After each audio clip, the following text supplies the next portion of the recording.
नमस्कार. मंगला पटवर्धन.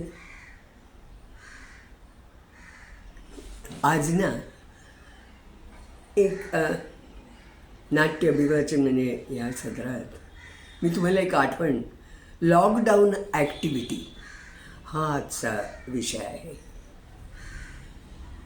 त्यावेळी लिहिलेलं ऐकलं एक, मी तुम्हाला वाचून दाखवते. माय लॉकडाऊन ॲक्टिव्हिटी.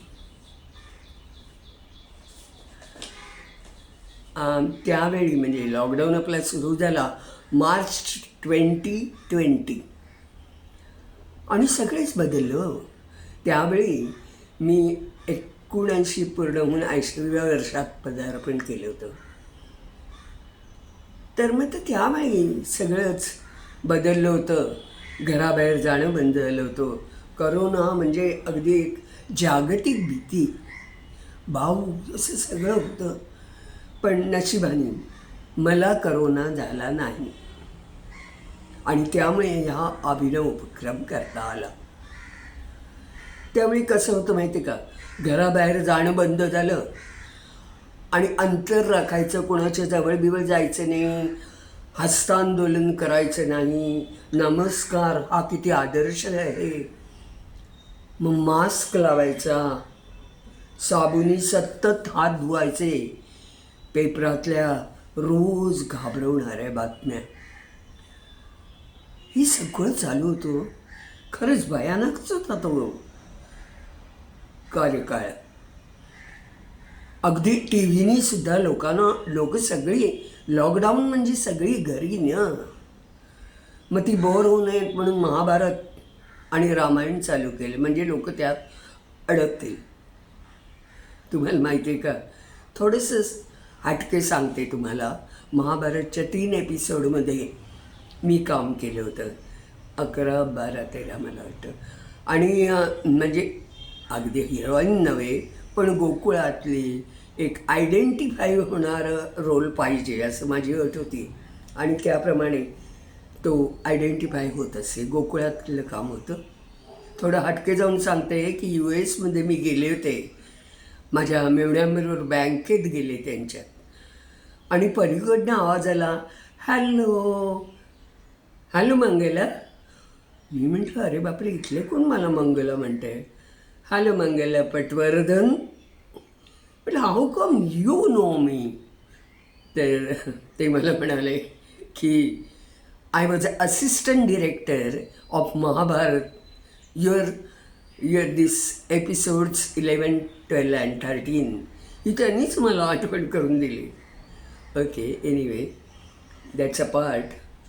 तर ह्या लोकांचे कौतुकाचे फोन झाले. महाभारतात मी काम करत असल्यामुळे पूर्वी अगदी ॲक्टिव्हच होते मी. पण आता हे लॉकडाऊन, घरी बसायचं कसं काय जमणार, काय करूया काय, हा सतत पडलेला मोठा प्रश्न. आणि सतत म्हणजे लोकांना सुद्धा घरी बसून लॉकडाऊनमध्ये बोर होत होतं. म्हणूनच हे महाभारतने रामायण टी व्हीने चालू केलं परत. काय करावं काही कळत नव्हतं. ऑनलाईन प्रोग्राम हा शब्द ना सतत कानावर येत होता. आपल्याला काय बरं करता येईल, मी विचार करायला लागले. पूर्वी ना मी कार्यक्रम करायचे गोप म्हणून, एकपात्रिक कार्यक्रम होता. मला आवडलेल्या कथा, कविता आणि गाणी, म्हणजे त्याच्यात भजनं पण होती. खूप संस्थांमधनं मी तो कार्यक्रम केला. मग तो कार्यक्रम आपल्याला त्याचं फिल्मिंग करता येईल का, हा विचार सुरू झाला. पण फिल्मिंग कसं करणार. अहो आता मी तशी जाहिरात क्षेत्र, दूरदर्शन, फिल्म्स याच्यामधनं ही सगळ्या लाईनीमधनं गेलेली असल्यामुळे, पण तिकडे ऑन सेट 100 लोक कामं करायचे आणि हे एकटीने कसं काय साधणार असं म्हणते.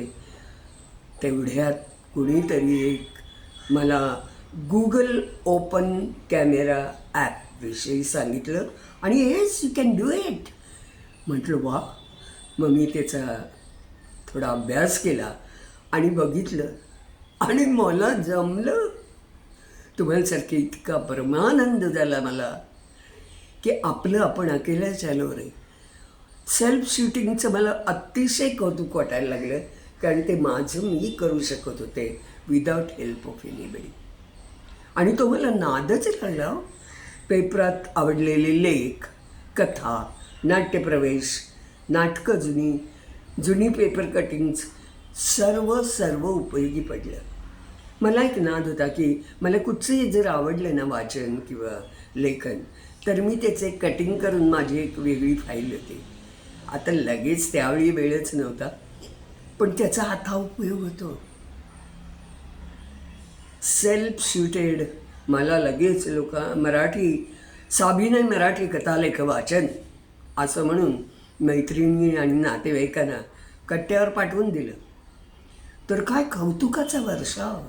काकू अप्रतिम ॲक्टिंगमध्ये असल्यामुळे कथा सांगताना चेहऱ्यावरचे भाव, बॉडी लँग्वेज, आवाजातील चढउतार खूपच छान, आणि त्यामुळे गोष्टीत इन्व्हॉल्व व्हायला होतं.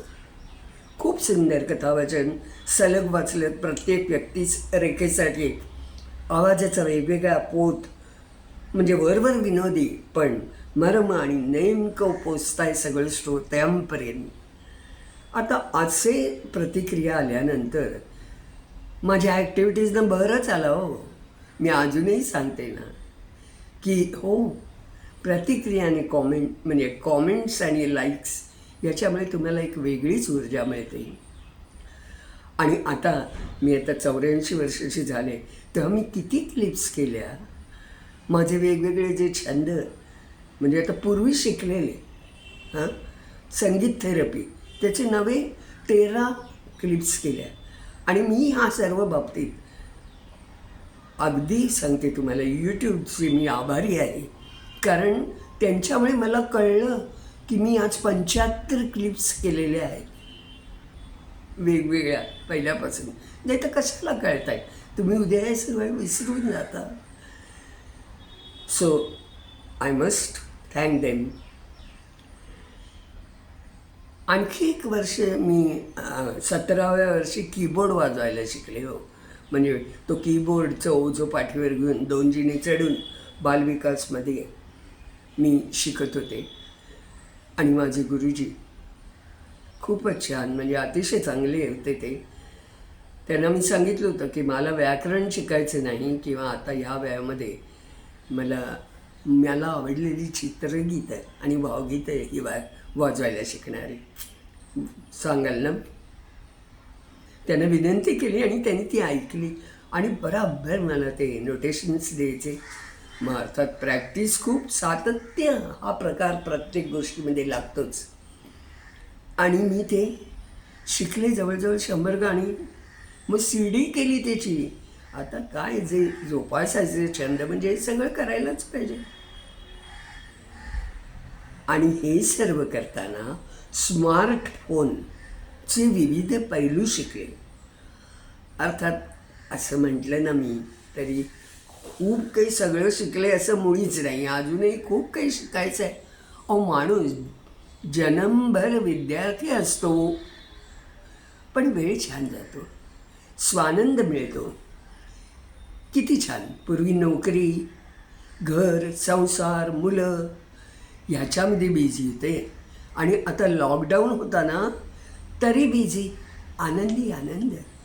स्वानंदासाठी काहीही शोधा म्हणजे सापडेल. छंद नेहमी जोपासत राहा. आणि या संदर्भात मला एक मंगेश पाडगावकरांची कविता वाचते. वृद्धत्वाची ऐशी तैसी. वृद्धत्वाची ऐशी तैसी. येतं म्हटलं की येऊ लागतं म्हातारपण. येऊ म्हटलं की येतं म्हटलं की येऊ लागतं म्हातारपण. घेतं म्हटलं की घेऊ लागतं म्हातारपण. पान कधीतरी पिकणारच. पान कधीतरी पिकणारच. आणि पिकलं पान कधीतरी गळणारच.